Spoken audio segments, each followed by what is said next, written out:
we do need to raise the debt ceiling to avoid economic calamity. Recession fears remain on the minds of consumers. So once again, economists are sounding the alarm about a coming recession. CEOs, economists, analysts and others have been predicting an impending economic crisis for more than a year. Last year wasn't ideal either. Markets crashed, petrol prices spiked, inflation reached a height and consumer confidence plummeted. Many nations are at the verge of an economic collapse.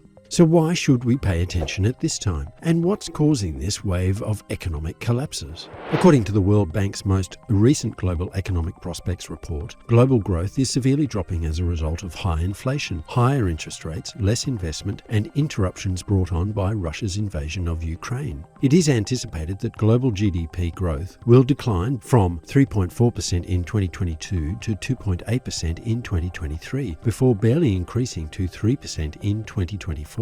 Advanced economies are anticipated to see a more dramatic downturn in growth from 2.7% in 2022 to 1.3% in 2023. According to projections, the world economy will expand by 1.7% in 2023 and 2.7% in 2024, with predictions for 2023 being lowered for 95% of advanced economies and roughly 70% of emerging market and developing nations. The sudden slowdown in growth is anticipated to be widespread. In emerging markets and developing economies, the predicted average per capita income growth rate for the following 2 years is 2.8%, which is a full percentage point lower than the average for the period between 2010 and 2019. The region of sub-Saharan Africa, which is home to roughly 60% of the world's extreme poor, is predicted to experience a meager 1.2% per year growth in per capita income from 2023 to 2024. At this pace, poverty rates may rise instead of come down. According to World Bank Group President David Malpass, the crisis facing development is worsening as the outlook for global growth deteriorates.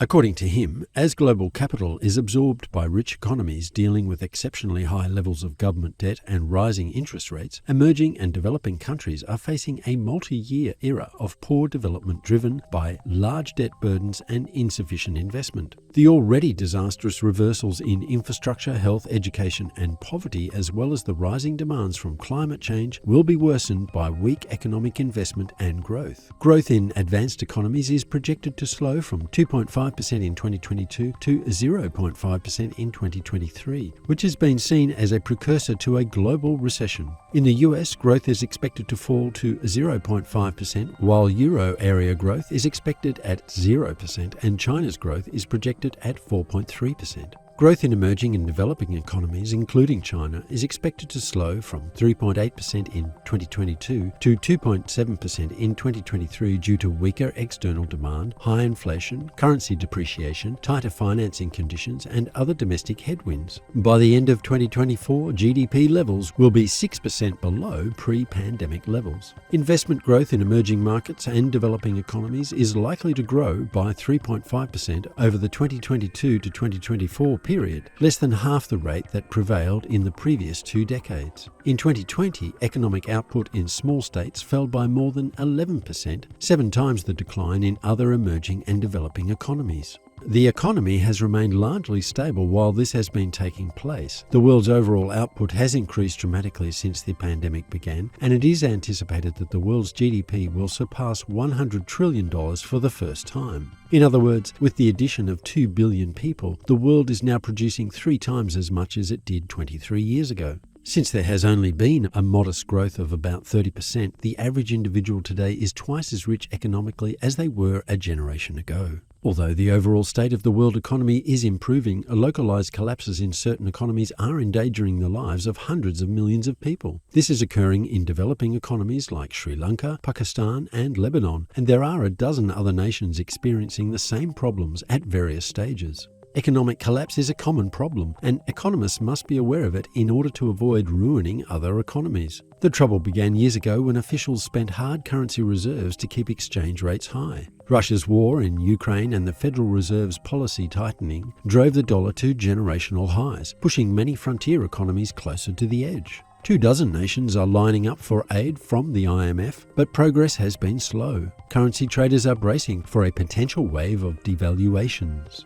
Due to the advantages that advanced economies have over the developing economies experience the majority of national economic breakdowns. South Sudan, Nigeria, Mali, and Zambia are examples of developing nations. The inhabitants there survive on less than $2 a day, but they are able to do so by producing their own food, shelter, and services on site without the use of outside resources. In developing advanced economies, a bigger proportion of labour goes towards creating goods for the market. While this is advantageous since it enables people to specialise in one work and produce more for everyone, it also means that people are more reliant on the market and less able to generate what they require for themselves. Therefore, if their recorded economic output declines by 20%, the ordinary person's quality of life in the economy won't be as negatively impacted as it would be in an economy where people devote the majority of their time to their work, creating value for the market. Outright collapses are uncommon in advanced economies because of their considerable benefits. They attract competent workers because they have excellent standards of living, valuable industries, and industries that provide valuable goods and services.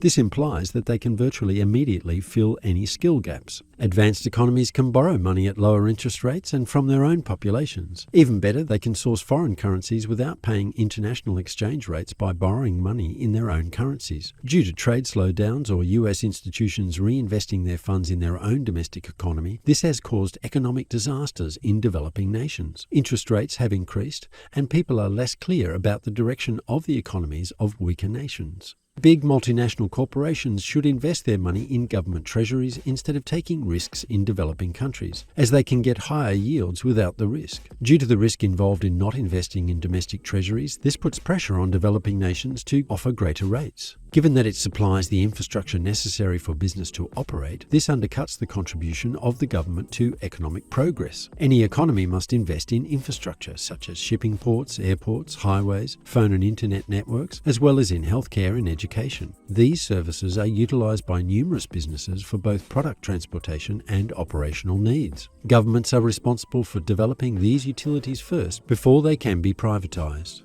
Spending wisely on infrastructure should promote economic expansion and facilitate repayment of the loans used to finance it. Unfortunately, governments are unable to issue their own money to finance these projects because foreign corporations refuse to take payments in anything other than US dollars, euros, or Chinese renminbi, which serve as the global reserve currencies. When it comes to already built infrastructure that can be invested in, advanced economies have an edge over developing economies. It is also challenging for them to borrow money because they have lower interest rates than developing nations. It makes no sense for the economy to develop on its own in countries like Sri Lanka, since there are basically no projects for nation building that would contribute 24.4% of their cost to overall economic activity every year. Over the past 10 years, a significant portion of foreign investment into developing nations has come through China's Belt and Road Plan. It provided low-cost financing for infrastructure development projects that would connect them to the commerce network. Even though they had control over what was developed and enjoyed cheap interest rates, China, nevertheless, wanted the funds to be repaid. As a result of effectively stopping this lending program today, China is now working as a worldwide debt collector to recover the funds from these economies. China has switched from being a net capital supplier to a net capital consumer, increasing the pressure on developing nations to find the money to repay their debts. Small developing nations have the power to decide which projects get approved and which get denied, but they cannot influence China's foreign policy or the Reserve Bank's interest rate decisions. So what's the reason behind the collapse in developed countries? Well, in 1993, Nobel Prize in Economic Sciences awardees Douglas North and Robert Fogel have the answer. It's the absence of democracy in developed countries. In democracies where citizens can vote to elect policymakers, decisions must reflect the desire of the populace, and any poor choices increase the risk that the decision maker will be ousted in the subsequent election. Voters are now consulted on the specifics of a plan before major economic choices are made in sophisticated economies. Governments that are not directly answerable to the people they govern tend to conduct initiatives with less care. Poor economic management, risky investments, and corruption can weaken national economies and impede economic growth. By promoting effective economic diversification, enhancing climate change resilience, and enhancing government efficiency, policymakers in small states can enhance their long-term growth prospects too. The World Bank and the IMF are trying to prevent economic disasters before they have an impact on other economies, but whether they are successful or not will be revealed in the coming days.